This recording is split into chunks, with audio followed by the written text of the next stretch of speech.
pensa só, e se fosse possível montar uma carteira de investimentos imobiliários que fosse, sei lá, sólida como uma fortaleza? Bom, hoje a gente vai aprender com um verdadeiro mestre de obras. Sidney Angulo, um cara com 40 anos de mercado, vai mostrar pra gente como é que se monta um time de investimentos que não joga pra empatar não, joga pra ganhar. Vamos ver como é que se faz isso? Olha só que interessante essa frase do Sidney Angulo. A simplicidade é o auge da sofisticação. Sabe, essa é a pedra fundamental de toda a estratégia dele.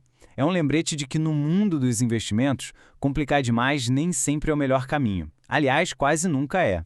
A gente vai ver agora como essa ideia de simplicidade se transforma numa estratégia de investimento que é super poderosa e, mais importante, que funciona.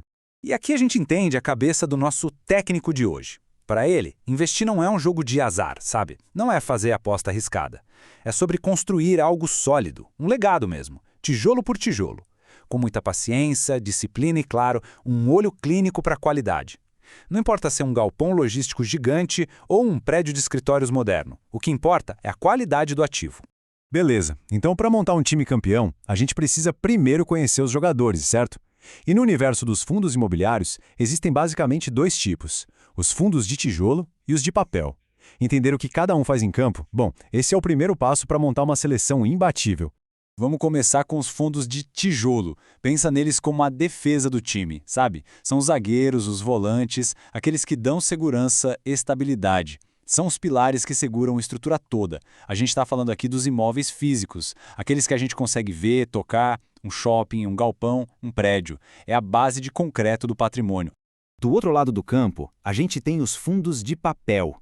Se os de tijolo são a defesa, esses aqui são meio campo e o ataque. São eles que criam as jogadas, que fazem os gols, ou seja, que geram um fluxo de caixa, a grana pingando na conta. São os contratos, os títulos, os instrumentos financeiros que dão aquela agilidade e o poder de fogo que todo time precisa. E aqui está o pulo do gato na estratégia do Angulo. É o jeito que ele equilibra esses dois tipos de jogadores. Para ele, os fundos de tijolo são os titulares absolutos, não tem discussão, é a base do time. Já os fundos de papel, eles são como aqueles reservas de luxo, sabe? Que entram no segundo tempo para resolver jogo, para garantir a vitória, trazendo um fluxo de caixa constante e previsível. É uma sacada genial. Então, como fica a formação tática do time? Olha aí, 70% em fundos de tijolo, 30% em fundos de papel. É quase um 7-3-0, uma tática que claramente prioriza a defesa, a solidez dos imóveis de verdade. É uma estratégia pensada para ganhar o campeonato, não só o jogo de domingo. É longo prazo, com segurança e muita consistência. Ok, tática definida. Agora, quem são os craques escalados para entrar em campo? Quem são os 11 titulares desse time de tijolo do Sidney Angulo? Vamos conhecer a escalação. Olha só que time bem montado, que diversificação. A defesa é uma muralha toda focada em logística, que, vamos combinar, é a espinha dorsal da nossa economia hoje. O meio-campo é super criativo, misturando a segurança da renda urbana com o potencial dos grandes escritórios, as lajes corporativas. E lá na frente um ataque perigoso, focado nos shoppings, no consumo. É uma escalação sinceramente pensada para fazer gol em qualquer tipo de jogo, em qualquer cenário econômico. Mas time campeão que se preze não vive só de titular, né? Precisa de um banco de reservas forte, daqueles que fazem a diferença. E é exatamente aqui que entram os jogadores de papel. São os especialistas, aqueles que entram para garantir que o time tenha sempre fôlego financeiro para chegar até o final do campeonato. E que banco de reservas, hein? Dá uma olhada na qualidade. Mauá, BTG, Pátria, Quínia. O Angulo não está apostando em jogador da base, não. Ele quer craque consagrado, gestoras de primeira linha. Isso dá uma tranquilidade, né? A gente sabe que o patrimônio está na mão de quem entende do riscado. E a meta é clara, gerar ali, na média, um dividendo de 1% ao mês. É o que a gente pode chamar de gol da tranquilidade financeira. Sabe aquela história de que jogador ganha jogo, mas é o time, a gestão que ganha campeonato? Então, no mundo dos investimentos, isso é mais verdade do que nunca. Não adianta só escolher o ativo certo. A escolha da diretoria, ou seja, da gestora do fundo, é tão importante quanto.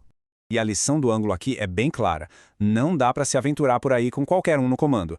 Ele prefere e recomenda trabalhar com um grupo seleto de gestoras. Pátria, Quínia, XP, BTG, são nomes de peso. São as gestoras de confiança dele. Gente que já passou por muita coisa no mercado e sabe levar o barco para um porto seguro, mesmo na tempestade. E essa analogia dele é, poxa, É perfeita. Ele fala que com os grandes fundos a gente vira um transatlântico, não um barquinho na tempestade. Pensa bem, no mercado que vira e mexe está super turbulento, quem em sã consciência ia preferir estar num barquinho à deriva em vez de um navio gigante que passa pela tempestade com segurança? A resposta é óbvia, né? Ok, então a gente já montou o time, já definiu a tática, agora é hora de olhar para o campeonato como um todo. Qual o tamanho desse mercado? Onde estão as oportunidades? Vamos dar um passo para trás agora e olhar a foto completa.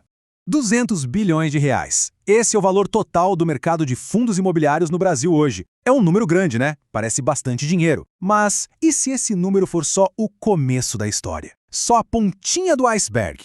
Porque olha só essa comparação. O mercado de ações no Brasil movimenta 5 trilhões de reais. 5 trilhões! Perto disso, os 200 bilhões dos fundos imobiliários mostram que esse mercado ainda é um jovem talento, tem um potencial de crescimento gigantesco pela frente. E como em qualquer esporte, quem aposta no talento certo, antes de todo mundo, é quem tem a chance de ganhar mais lá na frente. Então, no final das contas, depois de analisar toda essa estratégia, a pergunta que fica é a seguinte: o portfólio está sendo montado para ganhar o próximo jogo ou para construir uma dinastia, um time campeão por anos a fio?